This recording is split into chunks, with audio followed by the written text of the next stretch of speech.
We remain steadfast in our commitment in delivering local news that matters, stories that inspire, enriching the lives of Filipinos in Mindanao, in the Philippines and across the globe.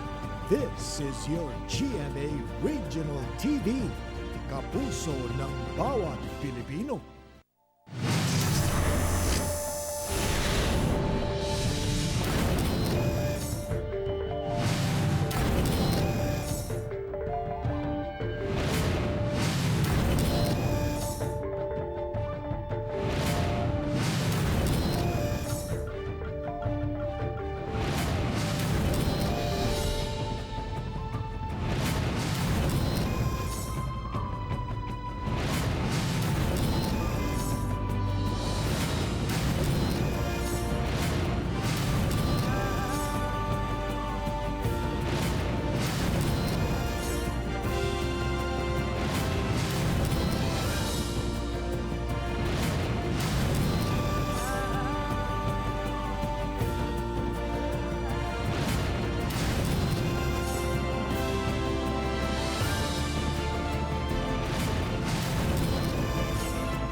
Ito ang GMA Regional TV, One Mindanao.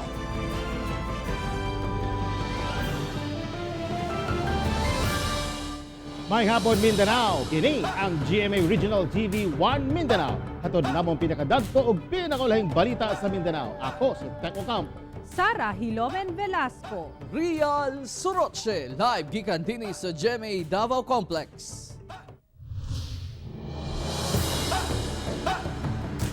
Duha ka minor de edad patay human nalumos sa lalom nga pond sulod sa usa ka residential golf course sa Davao City.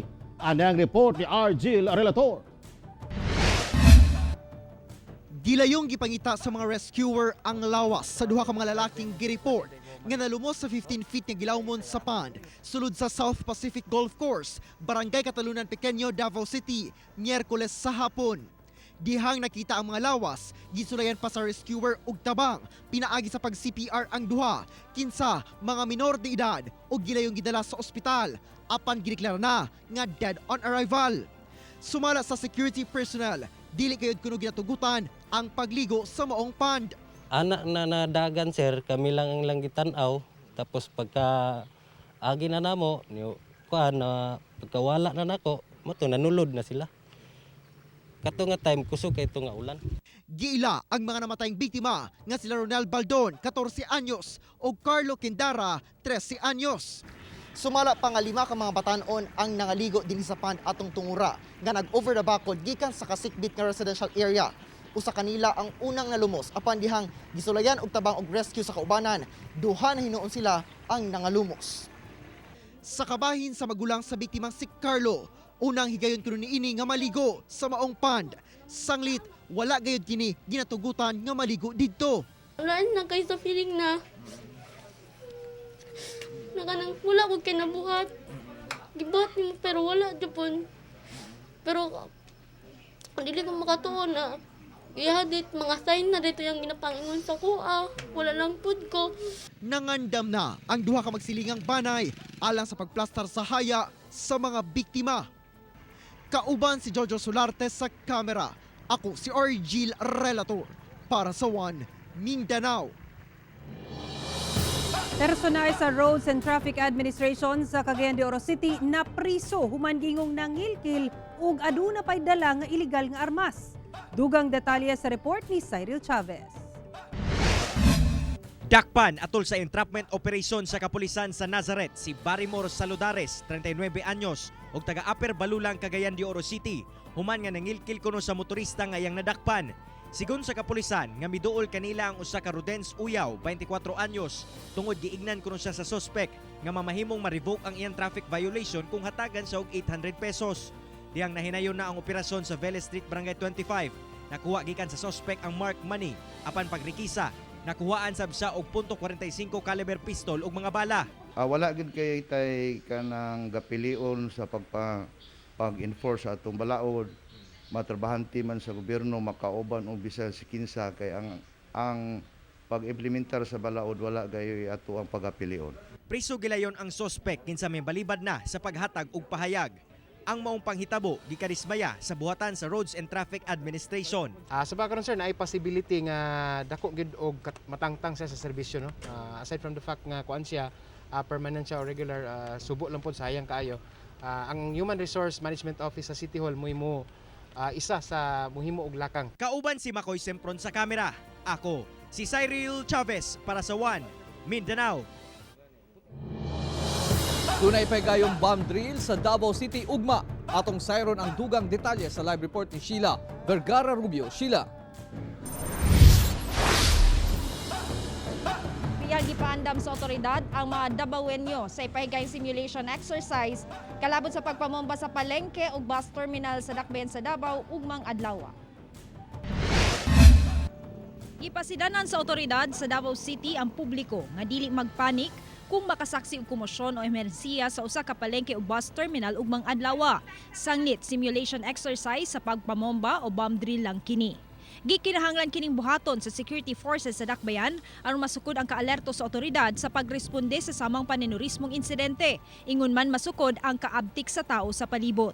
Ma-remind and ma-practice na po nato ang mga security and safety units as well as other local government agencies na pwedeng ma-involve ani. Meron na po kaming mga lugar na kung saan magdi-deploy po yung ating mga mobiles, yung ating mga SWAT at yung ating mga police station. Nang sa ganun po ay unang-una mahuli po natin o maaresto po kung sino man ang mga magiging suspect. Kalakip sa senaryo ang mismong pagbusikad sa bomba hangtod na sa pagukod sa otoridad sa sakyanan sa mga muikyas nga mga terorista. Busa, hugot nga gipangandaman nga dili muungot ang dagan sa trapiko ugmang adlaw. We selected an area na medyo less ang traffic. Then may involvement na CTTMO sa ating exercise that will ensure the smooth flow of traffic at mag-implement ng rerouting during the simulation exercise. Ulahing nakapahigayon og bomb drill ang Dakbayan ni atong September 2020 lang. Apan sigon sa Task Force Davao nga dili angay mo kumpiyansa, busa kinahanglan kanunay andam. Real ugma sa buntag ipahigayon ang mong bomb drill apan wala gibulgar ang saktong oras aron masukod gayud ang kaigmat sa katawhan. Real. Okay, daghang salamat Sheila Vergara Rubio.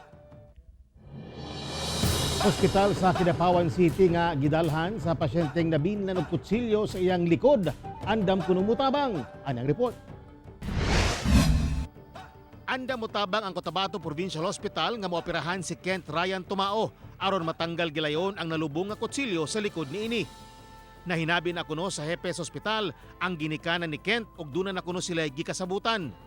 Gani gitabangan usab sa ospital si Ken sa iyang pamasahe o galastuhon sa iyang biyahe gikan Agusan del Sur paingon sa Kidapawan City.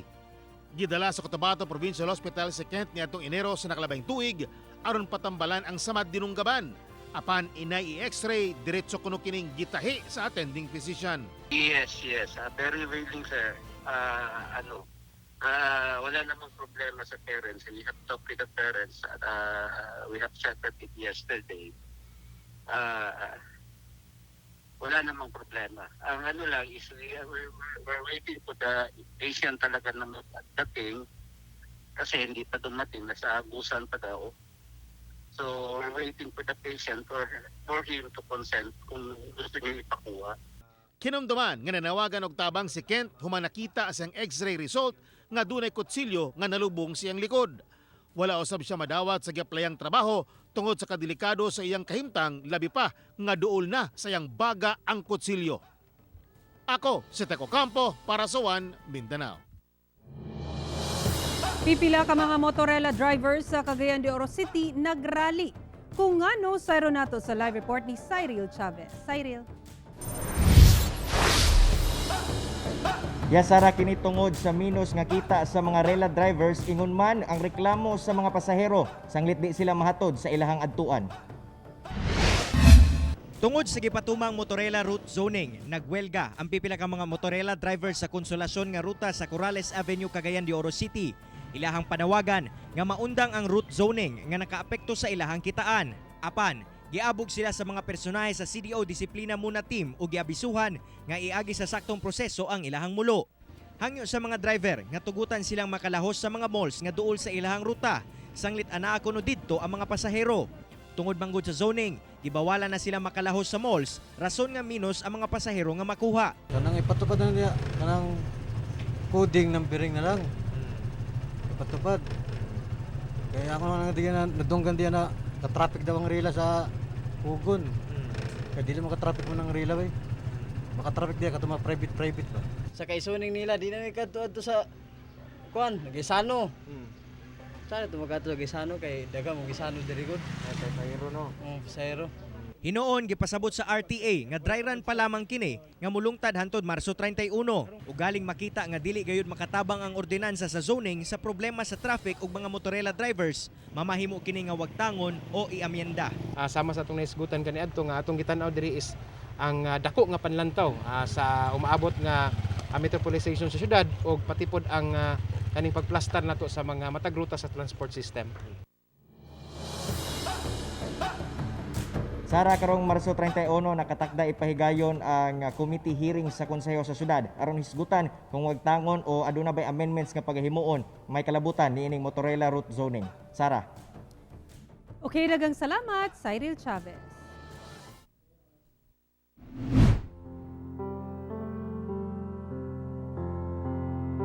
Posibleng mudagsa ang mga mubiyahe karong Semana Santa, busa. Gipangandaman na kini sa Davao City Overland Transport Terminal o DICOT. Ani ang report. Anaa sa kapin o sa kalibo ka bus trips kada adlaw ang gilauman sa Davao City Overland Transport Terminal nga magsugod karong Lunes. Busa ang pasaherong si Daryl Pegis, sayo na lang nga nanukad. Last trip, pero di magabinan. So atuan ang ipangandaman karon despite nga naata sa pandemic, but we are still expecting nga daghan ang pasahero tungod kay taas-taas jud ang atuang holidays ni Ana. Nagpabiling 50% ka passenger capacity ang tugutan sa matag bus. Apan kung kaniadto, dagang rekisitos una makabiyahe, karon valid ID o contact tracing form na lang ang kinahanglan. We have a proper coordination of course sa atuang Task Force Davao, ang atuang mga kapulisan na apod sila ilahang ang tent po diha no. Padayang ginapatuman sa terminal ang minimum health protocols. Alas 4 sa buntag ang first trip, samtang alas 9 sa gabi ang last trip. Kauban si Melchor Awing sa kamera. Ako, si Teco Campo para sa One Mindanao. Karong hapit na ang Semana Santa, atong bisitahon ang usa ka kumbento sa Davao City nga kanunay ginadayo sa mga debotong Kristiyano sukad pa dekada 80. Anang report. Malinawon, presko ang hangin, ug napalibutan og klase-klaseng tanom kining Adoration Chapel nga nahimutang sa Talomo, Davao City. Ang mga debotong Katoliko nga sila Athena Leonardia ug Arnold Tesoro nagabalik-balik gayud sa lugar, sanglit luyo sa kanindot sa maong kumbento, tanan kuno nilang pag-ampo na tubag. Ang location should actually ang ganahan ako diri ang quiet compared sa mga churches sa city na medyo kay distractions. The ambience is serenity, peaceful, way samok, ana maka-reflect jud ka. Matod sa Holy Spirit Adoration Sisters ang tigdumala sa maong lugar, sukad dekada 80, daghan gayud ang mudayo sa lugar. Kay gawa sa nindot dinhi, sakto kinialang sa mga buot mamalandong karong Semana Santa. Padayon ang mga misa dinhi kada alas 6:30 sa buntag. Apan pahinumdum sa tigdumala ngadto sa mga bubisita nga kinahanglang magpabilin ang kalinaw sa lugar ug kanunay tumanon ang health protocols bato COVID-19. Kauban si Melchor Awing sa kamera, ako si Sara Hilomen Velasco para sa One Mindanao.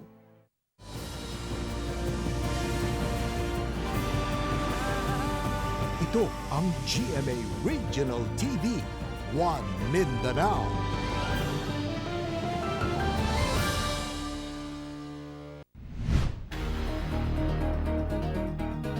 Gibutiag sa Davao City LGU nga kinahanglan na og negative RT-PCR test result ang tanang gikan sa NCR Plus bubble ug tibuok Cebu nga mosulod sa syudad.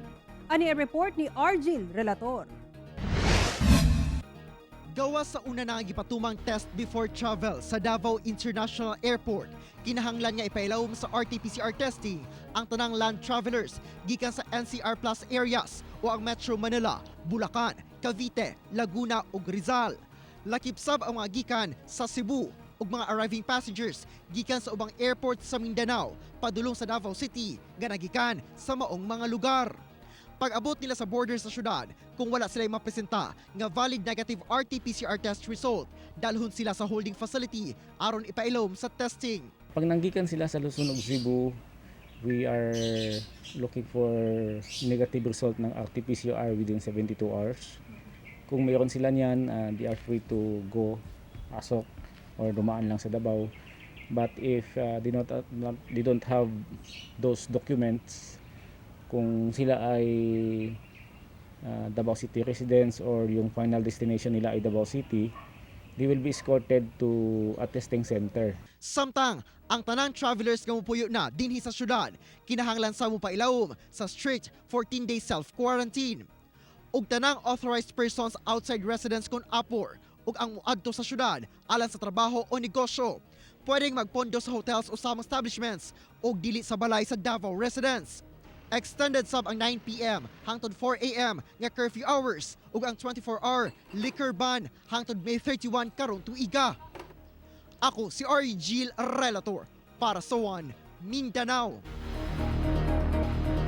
Lauman nga mahuman karong simanaha ang vaccination sa first dose sa mga bakuna kontra COVID-19 alang sa mga health workers sa Davao Region. Dugang detalye sa report ni Jandy Esteban. Sa Davao Region, 77,570 healthcare workers ang target mabakunahan kontra COVID-19. As of March 24, 28,350 pa ang naturukan gamit ang Sinovac ug AstraZeneca vaccine para sa first dose.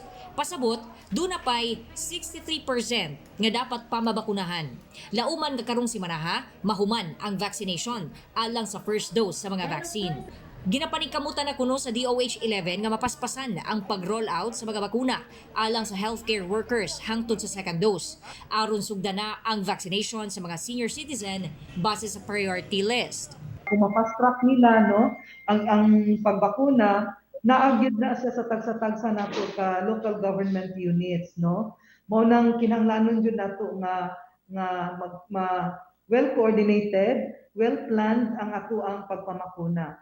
Samtang hugot ang monitoring sa DOH-11 sa Davao del Norte ug Davao de Oro, human na matikdang nagasaka ang COVID-19 cases sa maong mga probinsya. As of March 23, 263 ang aktibong kaso sa Davao del Norte, nga dunay 3,308 total cases. Samtang 139 ang active cases sa Davao de Oro, nga dunay 1,291 total cases. We are still looking at it, no?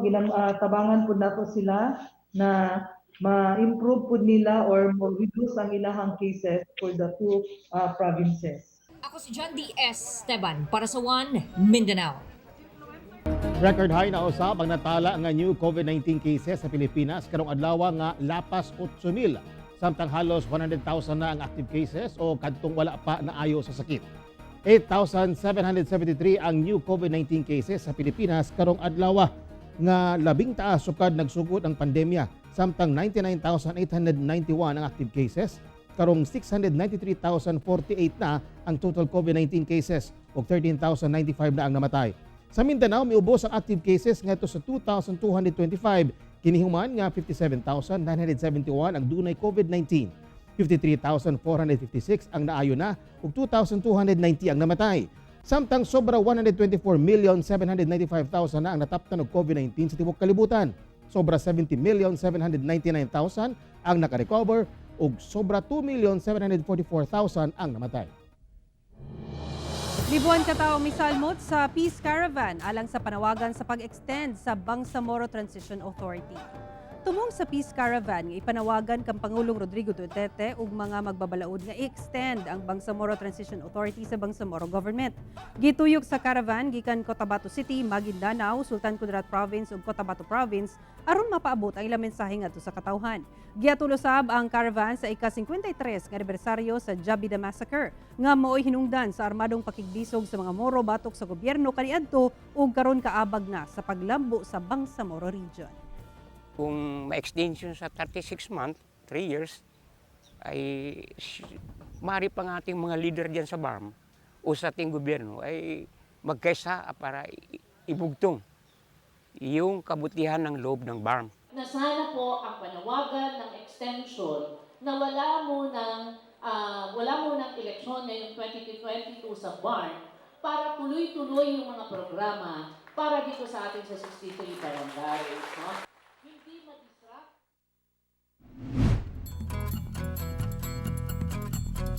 Sa usa ka lungsod sa Bukidnon, dunay giilang mga bag-ong bayani. Dala nila ang kaalam ug dedikasyon sa pagtudlo og leksyon sa pag-atubang sa hagit sa pandemya.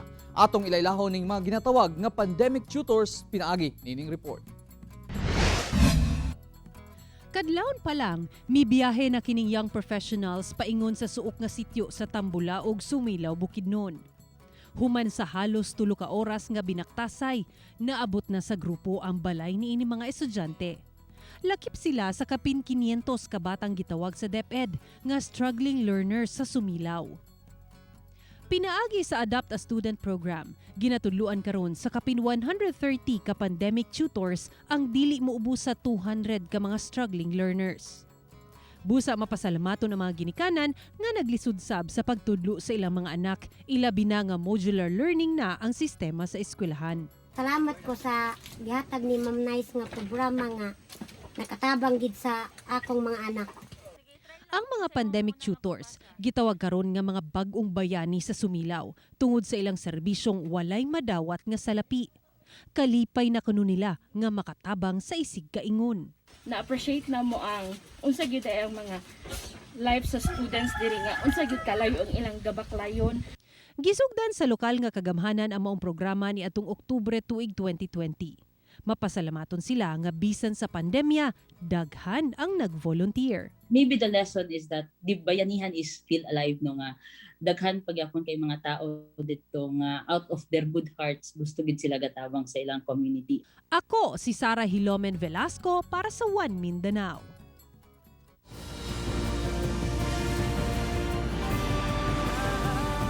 Ito ang GMA Regional TV, One Mindanao.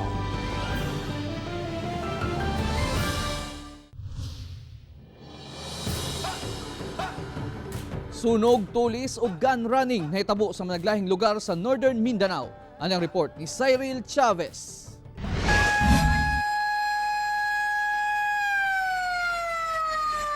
Ingon ani kadako ang kalayo nga miulbo sa Barangay 14 sa Hingoog City, Misamis Oriental bandang alas 11 Lunes sa gabi. Naglisod ang kabumbirohan sa pagpalong sa kalayo. 2 ka mga balay ug usa ka computer shop ang naugdaw. Padayon pang ginaimbestigahan ang hinungdan sa sunog ug kung pila ang danyos niini. Anaa sa kapin 8,000 ka pesos ang natangag sa usa ka armadong sospek. Human gitulis niini ang usa ka pawn shop sa Purok 2 Bangkod, Malaybalay City, Bukidnon. Nagpakaaron ingnong customer ang sospek apan mideklara kini og hold up dungan sa pagtion og pusil. Misibat gilayon ang sospek human sa insidente. Padayon pa ang investigasyon karon sa otoridad. Sikop sa Bulwa Police Station si Noel Sagario o sa kabarbero atol sa gikasang loose firearms bypass operation sa Zone 3 Bulwa, Cagayan de Oro City. Napalitan ang sospek og usa ka 22 caliber pistol og 950 pocket pistol gamit ang 1,000 pesos bypass money. Taud-taud na kunong gapamaligya og walay papeles nga pusil ang sospek. Kasong pagsupak sa illegal possession og unregistered firearms ang atubangon sa dinakpan. Ako si Cyril Chavez para sa One Mindanao.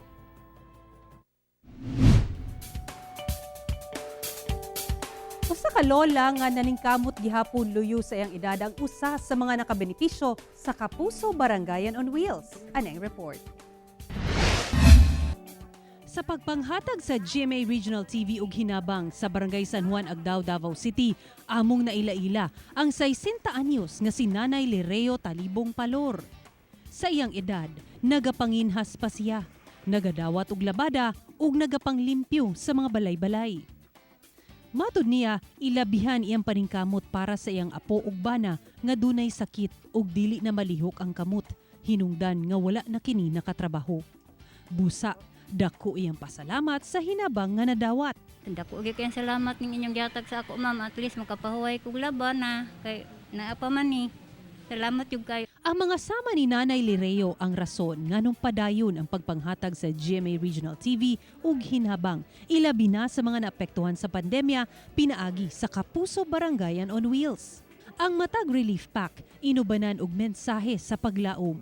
Busa, ilabihan ang kalipay sa gatusan ka benepisyaryo nga nahatagan og grasya. Malipayon mi sa gihimo sa GMA Regional TV sa pag-apod-apod og mga food parks sa ato ang mga beneficiaries. Taliwala sa pandemya, saad sa GMA Regional TV nga inyo kaming katambayayong aron mo barog luyo sa pandemya. Ako si Sarah Hilomen Velasco para sa One Mindanao. Usa ka tulungaan sa General Santos City ang nakadawat og mga donasyong libro ug ubang pang-reading materials. Nakadawat og mga libro, storybook ug educational magazines San Francisco Oringo Senior Elementary School. Donasyon kinigikan sa kapribadong distributors mga libro. Kini alang sa mga estudyante alang sila nga modular learning. Papasalamaton ng mga teachers ug mga ginikanan sa mga donasyon sanglit kinahanglan gayud kini sa pag-improve sa reading and comprehension sa mga estudyante. Malauman ang tigdumala sa eskwelahan nga pinaagin ini mudagan pang ilang enrollees alang sa school year 2021-2022. Gianon siya sa eskwelahan nga nagsugod na ang ilang early enrollment alang sa kinder ug elementary level.